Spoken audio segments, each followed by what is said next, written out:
kalahati naman na.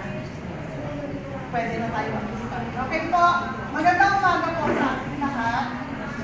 So, ngayong umaga po, ay gaganapin natin ang orientation ng ating ADM o SSP o yung pinala natin modular learning. Ako. So, sa grade 10 po, mayroon tayong 10 estudyante. Sa grade 9 is 9, 3 po sa grade 8 at saka isa sa grade 7. Sa grade 7, meron pang madadagdag, meron pang dadagdag na isa na nakiusap. Nasusunod na lang sa 9 at saka isa sa 10. Na wala pa po kasi yung card. Wala pa yung card. Yung sabi ko, kailangan na makita yung card para alam natin kung anong level talaga meron siya. Kasi medyo magalit natin. So yun yung nire-require namin. Kaya yung enrollment ay gusto namin meron talaga kayong mga credentials. Opo. So una po, papakilala ko muna sa inyo yung ating mga kasamahan. Ang principal po natin, si Sir Jess Ichibare. Ang kasunod po ang ating Assistant Principal for Operations, si Ma'am Jane Lamohoy. Then, ang head teacher po ng science ay si Ma'am Agnes. Ang master teacher po natin at head teacher, acting Filipino is the Randy Basister. Tapos po si Sir Claudio Tuliao, ang ating head teacher ng mathematics. Ang advisor po natin sa grade 7 ay si Ma'am Suzette Felipe. Advisor po ng grade 8. Buong grade 8 po buong grade 7. Si Ma'am Fatima Tanto. Then, ang grade 5 advisor ay si Ma'am Alisa Flores. At ang grade 10 advisor po ay si Ma'am Wilma Vicente. Ang mga subject teachers po natin dito ngayon ay si Ma'am Mabel Gonzalez, si Ma'am Anne Ramos. Ang iba pong teachers ay nasa kanya-kanilang mga klase. At ako po si Ma'am Marilyn Pantone, ang teacher ng HLAS Department. And at the same time, for the ang OSSP. Ang OSSP po ay consider as regular student kayong lahat. Kaya kung ano po yung pinag-aaralan ng mga pumapasok na regular student, ganun din po ang pag-aaralan ninyo. Ang pagkakaiba lang po ay modular, may module hawak nyo, then sila ay pumapasok araw-araw. Kaya, isa po doon sa requirement na sinasabi namin sa inyo, pag tinatanong ko, meron bang magtuturo o tutulong sa inyong magturo kahit na nasa bahay ka? O ano ang naging dahilan, bakit kapapasok ng OSSP o ng modular learning? Yun po yung tinatanong namin kapag nalito. So far, kapag maganda ang reason, pag maganda po ang reason, tinatanggap po namin. Kasi kung hindi maganda yung reason, nagsabihan dahil gusto ko lang. Kasi tinatanong pumasok, hindi po pwede. Kasi kahit na kayo ay sumasagot sa module, kailangan din po yung sipag ninyo sa pagsagot. So kailangan po natin mga magulang dapat subaybayan din po ang ating mga anak kahit nasa bahay. At ang mga mag-aaral po ay kinakailangan pumunta rin po sa school kahit isang beses, isang linggo. Sir, okay po, one school. Para kayo ang magbibigay ng module sa inyong mga teachers.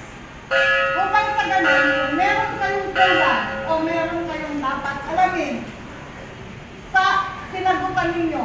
Kasi kung minsan, may mga mag-aaral na sinasagutan lang, yung lang doon sa simula, tapos yung last. So, saan kami kukuha ng grade ninyo kung ang sasagutan nila ay yung mga questions sa unahan at sa kasagutan?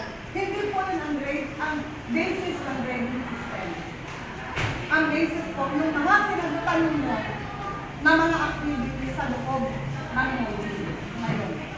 Isa pa po, no?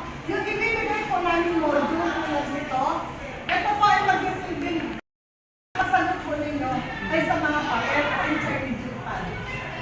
Kasi po, ipapile po, yung mga sagot po ninyo ay ipapile ng mga teacher nyo yun na affirm na portfolio ninyo. Kasi po, pag umikot ang taga-division office, ang titingnan yung portfolio ninyo. Hanggang saan lang ang kinabot o nasagutan ng bawat isang pag-aaral. No? Ganun po. Kaya, magtrabaho din kahit na kayo ay nag-module lang, na sinasabi yung lang, pero mas mahirap kayo. Kasi, kailangan talaga na sinusubaybayan din po tayo ng ating mga magulang o ng kung sino pwedeng magtulong sa atin. Ang kasunod po, sagitan po, yun po ay depende po na yung paghatid ninyo at pagkuha ng module ay depende po sa availability ng teacher. Kasi po, hindi naman natin pwedeng ulit. Ang iba po kasi mga teachers na nagtuturo ay nagtuturo din regular class. Nakagaya po, wala sila dito ngayon, ang gagawin po ay yung vacant subject nila, doon po kayo pupunta ng mga gusto mag-aaral. Doon kayo pupunta. Para din po malitin nyo yung mga teachers. Okay po? So, sila po ang magbibigay ng schedule. Para makita din po kung ito bang batang ito ay pumapasok yung linggo. May attendance din po kayo. Nakakasama rin po yun sa monitor ng teacher. Kasi po, bago mag-end ang bawat quarter, yun po yung bago, no? Na mayroong monitoring record ang mga teachers. Meron silang monitoring record every quarter. No? At pag-time po ng iyong exam o anong sinabi ng teacher niyo, babalik pa rin po kayo dito sa school. No? Then, ang exam po ninyo, hindi pwedeng take home, dito kayo mag-exam. No? At yung talagang sadyang pwede naman na pumunta dito na yung medyo maluwag ang tayo ninyo sa mga may ward ay meron po tayong ibinigay na tablet ng ano, mamaya po sila na mag-explain po. Meron pong binigay na tablet na pwede ninyong gamitin or pwedeng doon mag-send ng mga gawain ninyo yung mga teachers. Pwede sila na lang po mag-explain po kung sa tablet na yun. Ayan. Yun na po, sinabi ko na ang mga bata ay mga nagtatrabaho, hindi basta-basta lang na katamaran lang yung kaya gusto mag-module dahil pumunta sa establishment na pwede. Ganun kalimitan po, meron yung mga katapanganak, mga anak na may trabaho, sila alaga ng mga anak, katulad ng nanay o ng tatay, yung mga gano'n. Aalaga ng kapatid, mga walang katulad, ganun po yung mga sila. Then,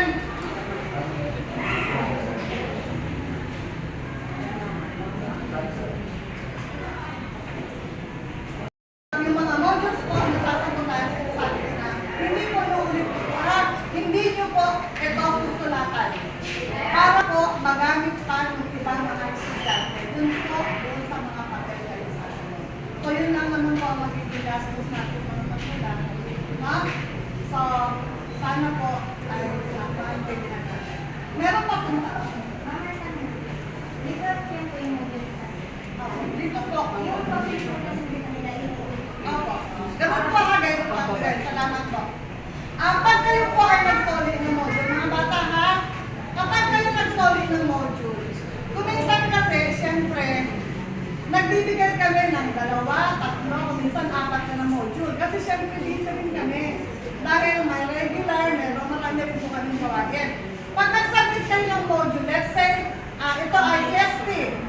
Sinagutan yung ESP. Paki po, pag nag-submit kayo ng papel, kung anong module yun, doon yung ipipit. At ang paglagay po ninyo, huwag nyo kakalimutan, nalagyan ng pangalan sa itaas, anong module number yung sinagutan ninyo, at ano po ha, anong subject siya.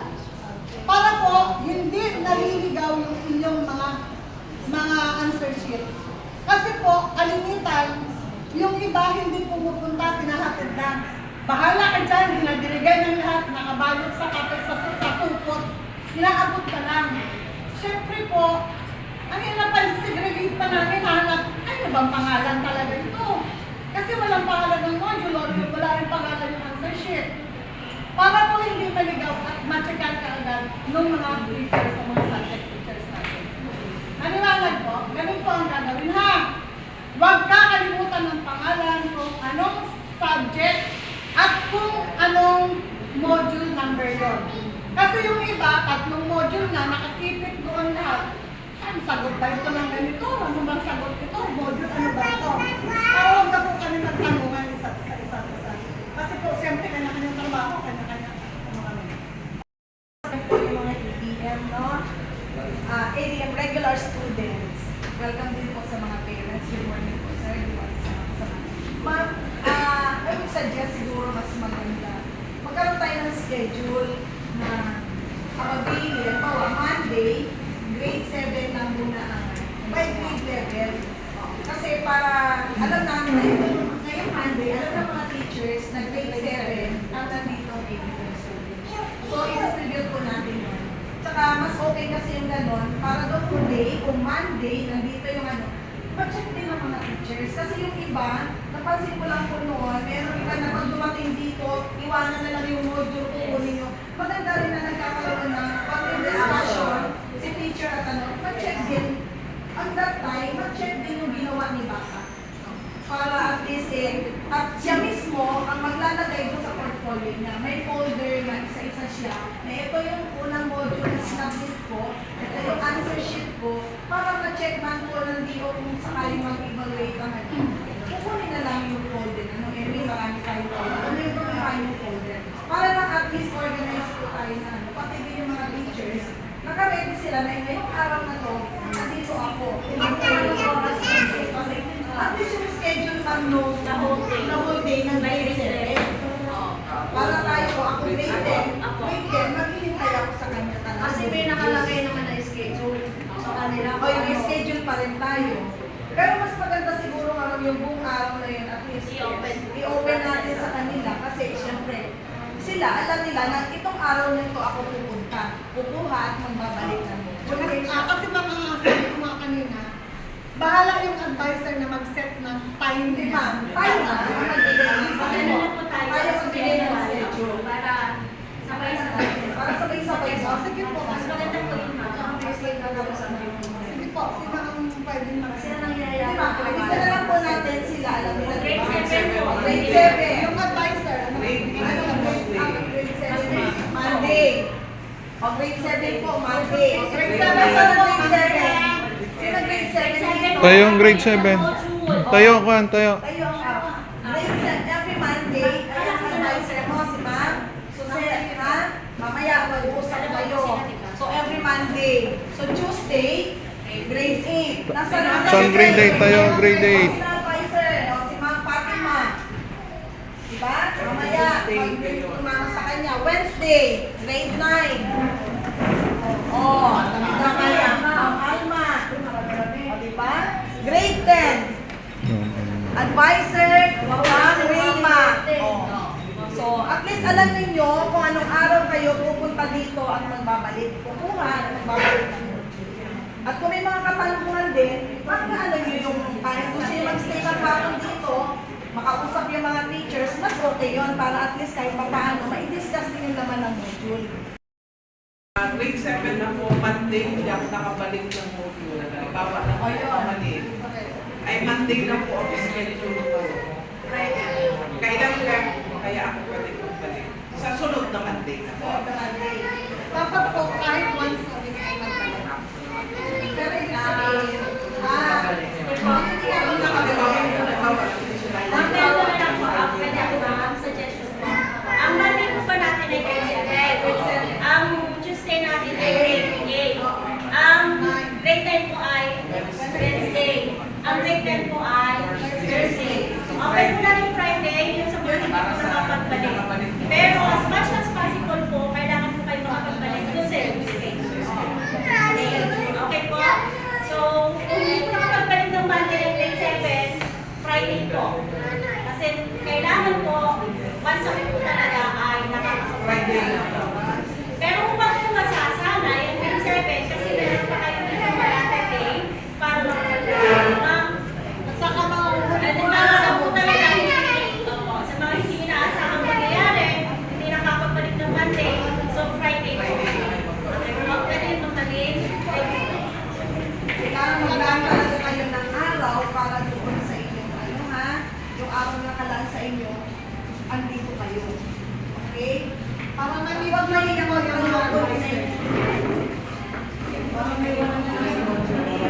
Ping up kung tapos na ang grade 10 nila. So kasama sila.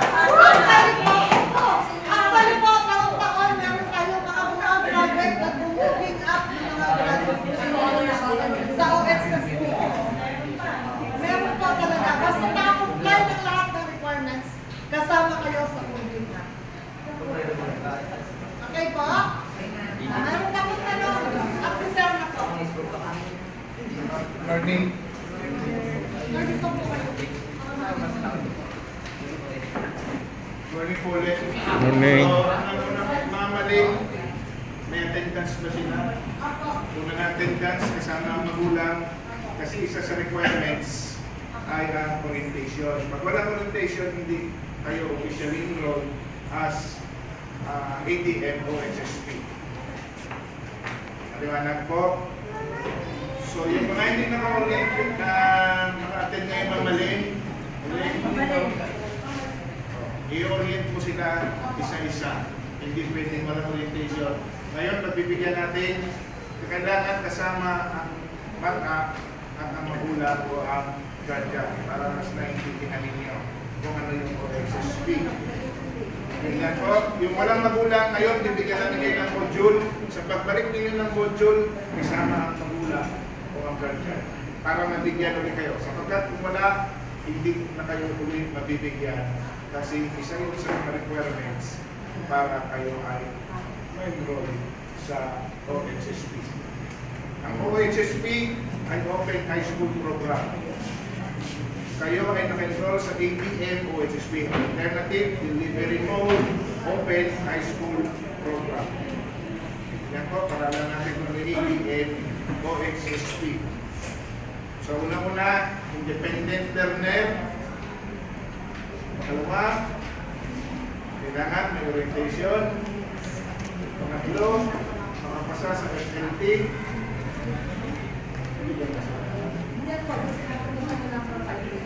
At pangapat, kailangan valid ang reason para kayo maka-enroll sa ADM o HSP. Ngayon, nandiyan po kayo ngayon, pag na-validate namin at hindi talaga ang dahilan, hindi tama yung dahilan, hindi po namin kayo tatanggapin sa OSSP. Ibabalidate din po namin yan. Kayo nga ay nagtatrabaho, baka ang trabaho nyo na naman ay tuwing Sabado, so dapat babalik kayo sa regular na pasok. I-encourage po natin ang regular. Hindi po natin ina-encourage ang OHSP. So kung kaya na po pumalit sa regular, mas maganda kung talaga interesado matutulong. Matututo din naman kayo sa OHSP, pero may sarili kayong kayo kasi bihira lang kayo makikita ng inyong mga guro. Mas maganda kung araw-araw kayo nakikita. Araw na itinakda para makita o makausap niyo yung inyong mga guro. Kung may katanungan kayo, kung may mga gusto pang malaman kung sa subject, matatanong niyo sila kaysa hindi kayo nakikita. So, base sa inyong binigay na schedule, mas maganda, kunin niyo yung number ng inyong advisor o kung may GC kayo para kung hindi kayo maka-attend, ang tawag nung sa schedule niyo, i-message niyo sila. Nakakapunta po ako dyan, ay bukas, okay lang din naman. Pagbibigyan namin, basta na-inform ang inyong advisor o ganyan, ang mga anong oras o para anong oras lang, mas maganda para kasi may mga turo din po sila sa regular. Nagkakaintindihan tayo. Intindihan po, mga nanay.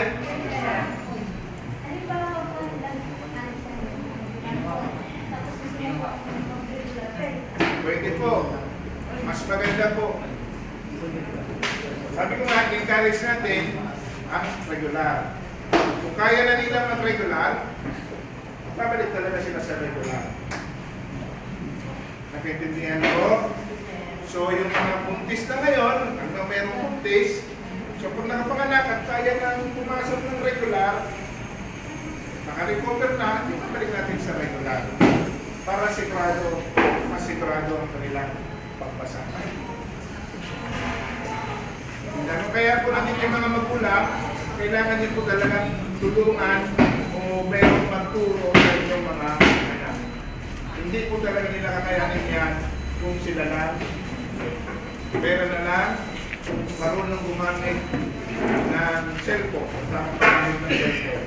Kasi lahat naman ngayon, makikita mo na sa Google, makikita na sa YouTube, meron ng AI. So, gamitin na ng tama. Intindihan? Sapagkat kung hindi rin sila nakakasagot sa module at hindi makakapasa sa exam, mapagsak din sila. Ang example nila ay face-to-face. Pupunta po sila dito, kung kailan yung regular na exam ng mga bata, malapit lang din po doon schedule nila. Pupunta po sila dito. Hindi po ipapaway ang exam. Paano po yung sa kapatid ko namin nagkatulong sa yung wala kasi yung module niya po, papadala lang po namin. Anong grade yun? Grade 10 po. Saan siya dati si Janet? Dito po. Dito, sir. Yun po yung may sakit. May estudyante natin yun. Ngayon po, para nakaka-check. Ang gagawin ko, Hanggang kailan ba ang check up niya sa Ano kanila? po, 6 months pa po. Bali na po yung grade 6 months. Kung kaya niya naman, kung merong online, kaya niya naman online. Kaso, sige, usapan natin yung kaso niya na yan. Kung 6 months, kung kaya niyang pagsabayin ng exam ng first quarter at second quarter, hindi mag-exam siya ng sabay. Regular. Nagkakaintindihan tayo. Hanggat maaari, kung kaya niyo mag-uniforme, mag-uniforme. Magpasok. Para hindi na rin kayo natin sinisita ng kwarta. Sisitahin tayo siya kung lagi ng kwarta. Kung hindi tayo maka-uniforme, lalo na pag sinet natin na magsuot na uniforme yung mga bata. Pagkakalihan. So, mukha rin tayo estudyante. Hindi tayo kamay na magpapasyan lang sa eskwelahan. Ngayon po, ulit sabi ko, ibabalidate natin yung mga rason ninyo ha, ibabalidate. Kaya alam ng kampante. Tablet, meron po tayong tablet.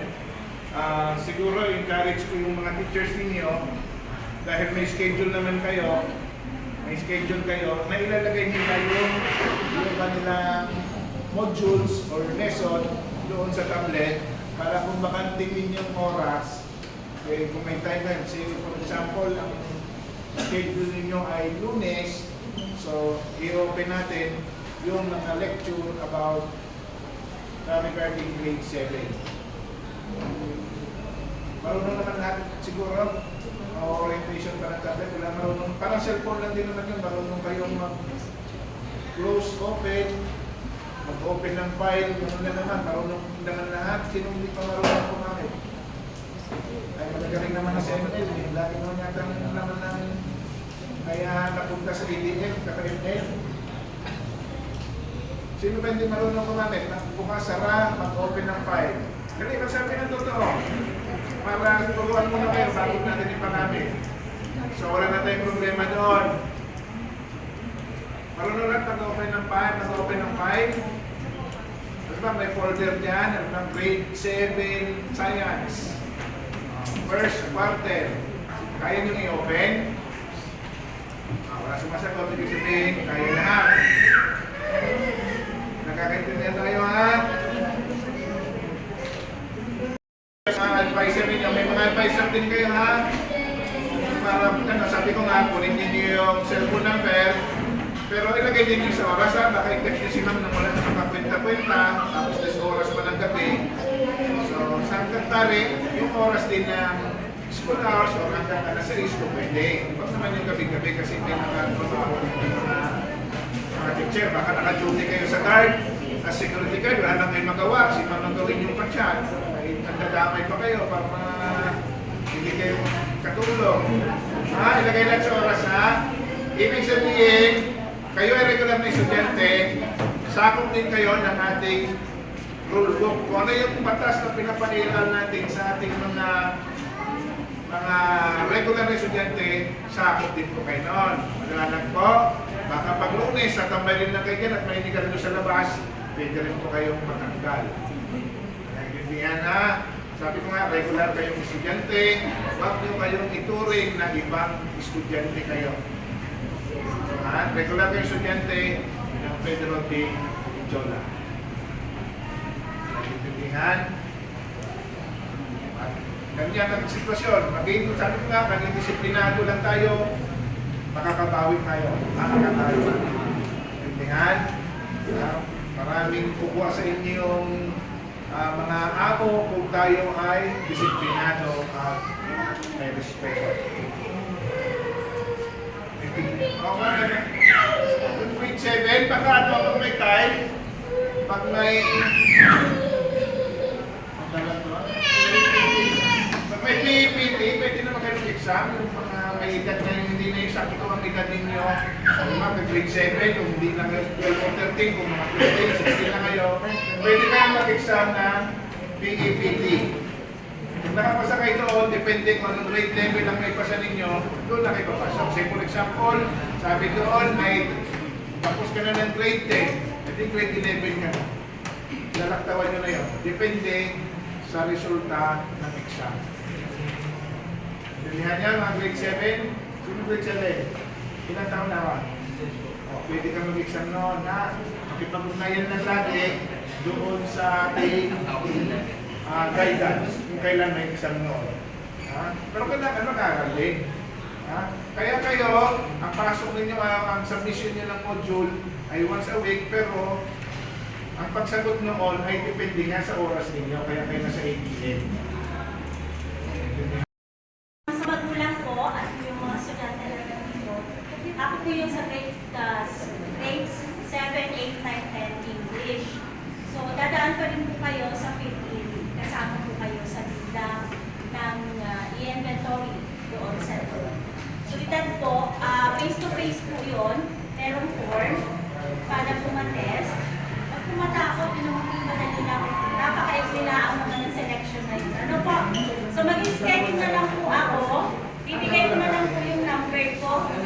Para po, pero, meron naman po nga yung schedule. Like, ano po?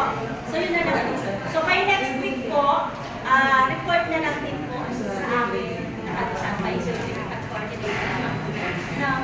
So, yun lang naman po. Kasama po kayo sa mag-undergo number ng page. Thank you. Magbabasa po, babasahin na po sila pagkakasok.